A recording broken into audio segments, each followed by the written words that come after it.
솔로몬의 삶으로 그렇게 새벽 기도를 인도하려고 하고 있습니다. 우리가 지금 오늘이 1일이 아니고 2일이 좀 아쉬운데, 그 전날 거는 여러분이 돌아가셔서 한번 또 확인하시고요. 그리고 열왕기상의 전체적인 내용에 대한 서론도 앞에 잘 나와 있으니까 참고하시면 도움이 될 것 같습니다. 자, 오늘은 이제 본문을 중심으로 우리 살펴보도록 하겠습니다. 먼저 첫 번째, 우리 목사님 1대지, 2대지 이렇게 말씀하신 것 같은데, 1대지, 1장 11절부터 14절. 소주제가 뭐죠? 바세바와 협력하는 나단. 네, 바세바와 협력하는 나단.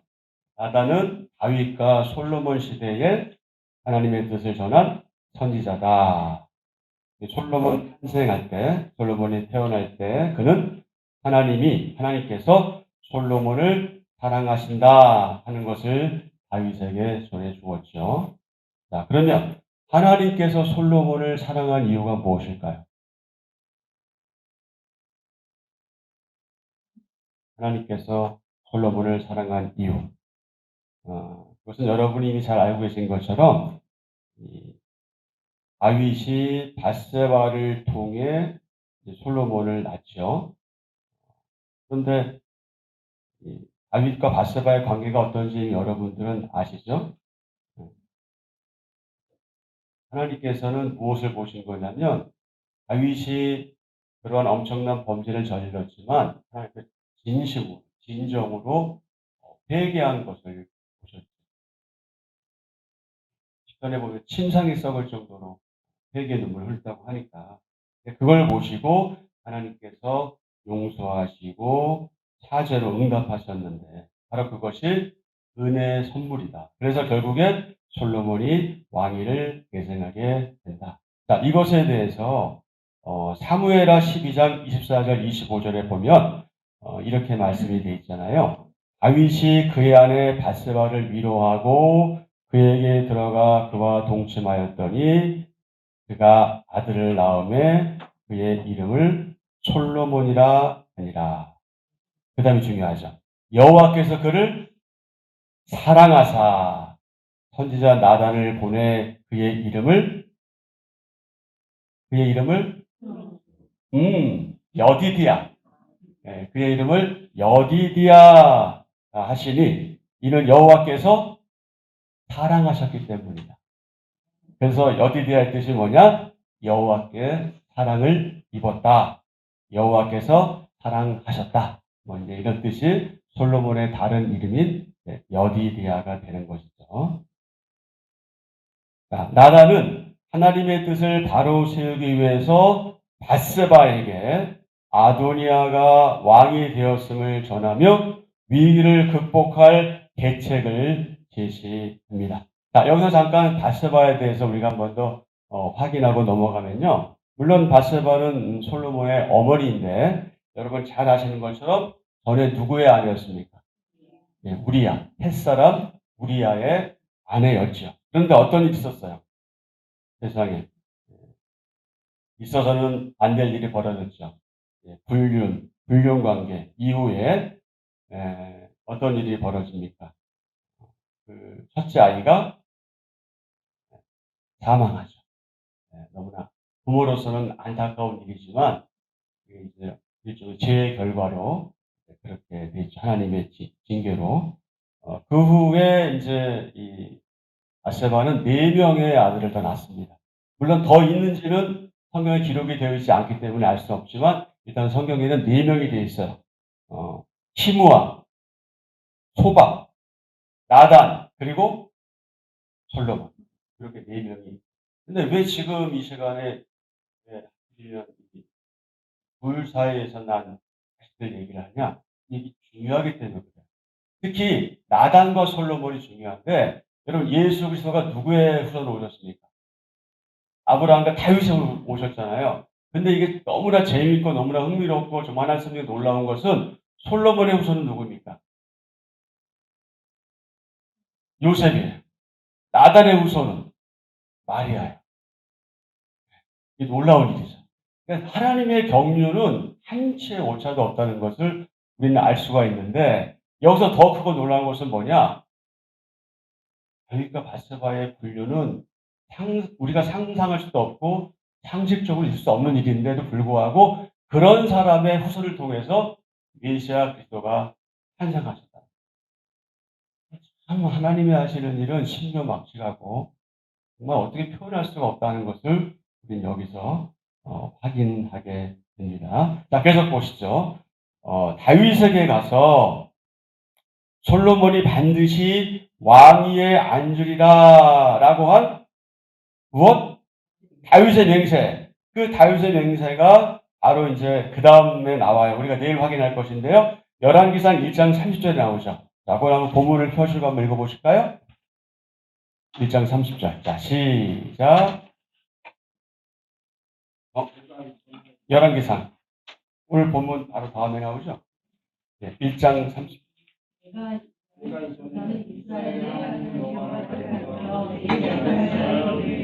내 아들 솔로몬이 반드시 나를 이어 왕이 되고 나를 대신하여 내 왕 위에 앉으리라 하였으니 내가 오늘 그대로 행하리라. 그러니까 다윗이 전에 그 얘기를 했다는 거예요. 그래서 바스바가 뭐라는 거예요?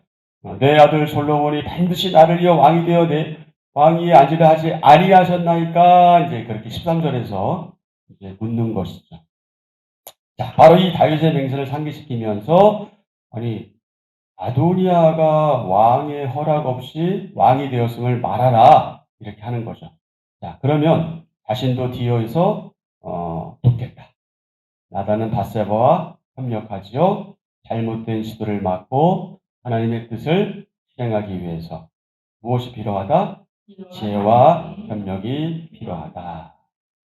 그 밑에 보면 질문이 나오잖아요. 나단이 바세바에게 말한 계책이 무엇인가? 여러분 아시죠? 아시고 그 다음에 우리가 좀 생각해야 될 부분이 이것이죠. 하나님의 뜻을 바르게 이루기 위해서 내가 협력할 사람은 누구인가? 일터에서든 예배당에서든 어떤 공동체에서든 하나님의 뜻을 이루기 위해서 내가 협력할 대상은 누구인가? 이 질문에 대해서 여러분이 이제 답을 찾아가시고 하셔야죠. 자, 두 번째 대신 1장 15절부터 27절인데요. 자, 주제는 다윗에게 알리는 바세바와 나단. 자, 앞에 부분은 이제 나단이 바세바와 협력을 하는 내용이었고요. 자, 그런데 이제 1장 15절부터 27절은요, 또 둘로 나누어집니다. 먼저 1장 15절부터 21절은요, 바세바가 다윗에게 이러이러한 상황을 알리는 내용이고요. 그 다음에 22절부터 27절은 나단이 다윗에게 상황을 알리는 그런 내용으로 되어 있습니다. 바세바는 주저하지 않고 다윗에게로 가지요. 나단이 시킨 대로 다윗의 맹세를 상기시키고 아도니아가 왕이 되면 왕이시여 저도 죽고 솔로몬도 이제 파리 목숨이다 이렇게 호소하는 거죠. 그래서 왕의 하나님 여호와를 가리켜 라는 언급, 다윗이 하나님 앞에서 맹세했다는 것, 또 하나님이 선택하신 왕이 바로 누구다? 솔로몬이다 하는 것을 상기시켜주고요. 바세바가 말을 마칠 즈음 누가 들어와요? 나단이 들어오죠. 나단이 다윗에게 들어옵니다. 자, 그의 첫 질문이 뭐예요? 왕이시여, 왕이 아도니아를 왕으로 세우셨습니까? 이 질문이었어요. 그리고 마지막에는 왜 종에게 알리지 않으셨습니까? 이 질문인데 결국 이 질문의 의미는 무엇이다? 왜 하나님께 묻지 않으신 거냐? 왜 하나님께 묻지 않으신 거냐? 나단이 과감하게 이런 이야기를 할 수 있는 것, 왜 종에게 알리지 않으셨습니까? 하는 이 말의 의미. 결국은 나단이 하나님의 말씀을 전하는 선지자, 예언자잖아요. 그러니까 나단 자신 자체가 뭐 왕보다 우월하고 대단서가 아니라 하나님과의 관계가 있기 때문에 나에게 말씀하시는 것, 그것은 곧 의미적으로 볼 때는 하나님께 말씀하시는 거다. 논의하고 상의하는 것이다. 지금 이 이야기를 하고 있는 것입니다. 나단은 이 질문들로 아도니아가 왕이 되는 것은 하나님의 뜻이 아니다. 이 사실을 다윗에게 깨우쳐 주죠. 그래서 지혜로운 설득이 지도자의 선택을 바른 길로 이끌어 준다. 근데 여기 지도자와 관련 잠깐 적용할 수 있는 것은 지도자라고 뭐 특정한 사람을 의미하긴 하지만 사실은 여러분 각자가 다 지도자일 수 있어요. 우리 모두가 다 지도자일 수가 있어요. 어떤 내가 속한 공동체에서 다만 아닐 뿐이지 우리 가정에서도 지도자잖아요. 그리고 여러분 일터에서도 그럴 수 있고요. 그런 면에서 볼 때 지혜로운 설득이 지도자의 설득을 바른 길로 이끈다. 그래서 우리 주위에 이런 나당 같은 사람이 있다는 것은 정말 복된 일이고 행복한 일이고 좋은 일이다. 그럼 제가 여러분께 한번 질문할게요. 여러분에게는 나당 같은 분들이 있습니까? 어떻습니까? 아니면 여러분이 나당 같은 분들입니까? 아, 오늘 그 내용의 그 교훈과 적용을 잠깐 말씀을 드리면요. 잘 기울여 들어보세요. 개인이나 특히 교회 공동체는 물론 나라도 마찬가지지만 위기에 지혜롭게 대처해야 한다. 공동체는 교만하고 자기중심적인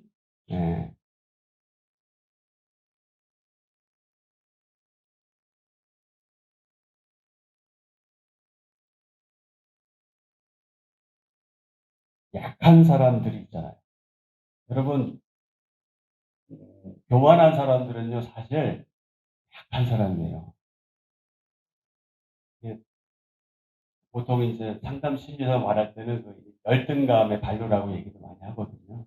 그러니까 누군가 우리 앞에 좀 교만하고 나대고 좀 거슬린 사람이 있을 때, 아, 이게 뭐야? 이런 것보다는, 아, 기도 제목이구나.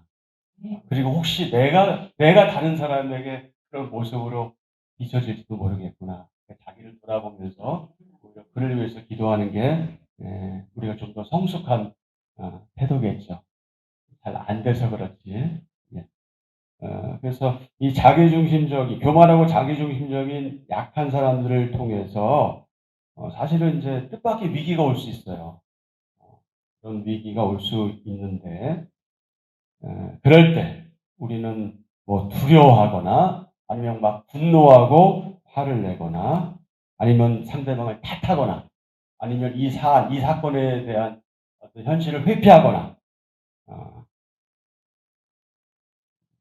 그렇게 하지 말고 성경적 원리대로 그 위기를 대처해야 한다. 세 가지를 말씀드리면 첫 번째, 우리는 하나님의 약속에 근거하여 적극적으로 위기를 감당한다. 우리는 하나님의 약속에 근거하여 적극적으로 위기를 감당한다. 두 번째, 우리는 지혜를 활용해서 미루지 말고 담대하게 행동한다.